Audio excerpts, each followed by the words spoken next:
We are all created in the likeness and image of God. But remember, there is something else that is happening to us. The evil one is always trying to take us away from God. And he does this very subtly. And he finds an opportunity if we are self-centered. And that's what most of us are. Without knowing, we become self-centered. And this self-centeredness is the root of all the sins. And what does the evil one do? Very subtly, he will work with us. He knows how to banao us, bluff us. And that's what his role is, to bluff us. But how does he bluff us? He gets us onto the pleasure trips. We get pleasure from certain type of thoughts, certain type of things, certain type of actions we want to perform, certain things that we want to do. These are what we want to do. But is it what God wants us to do? That becomes now the real question. If this is what God wants to do, then God will supply you with the ability to do it. He will bring clarity to you, and all the time you'll be feeling peace. And when you do it, people also will feel good, but they might not acknowledge it.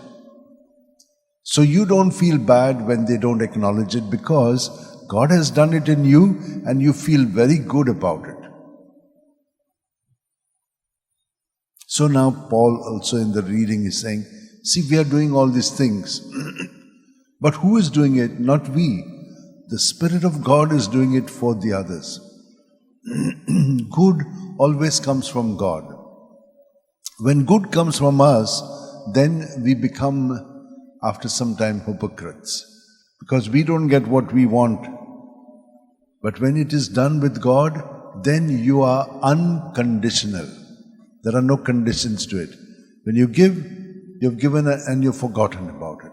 Because you don't even remember. When that is done in God, it is like that.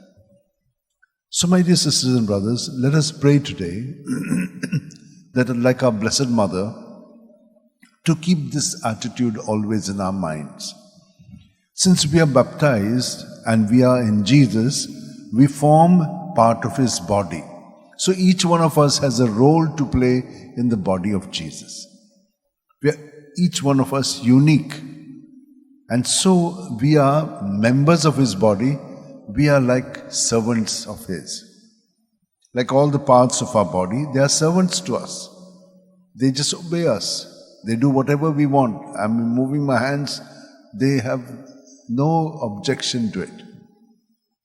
In that same way, as she said, I'm the handmaid of the Lord. Be it done to me according to your word. So the Lord will do it through her, and she will cooperate fully with Him, and that is what brings happiness and joy. So when she does like that, we see how she goes to Elizabeth. Now Elizabeth is filled with the Holy Spirit. John the Baptist is awakened there with the presence of Jesus. He's sanctified by the presence of Jesus.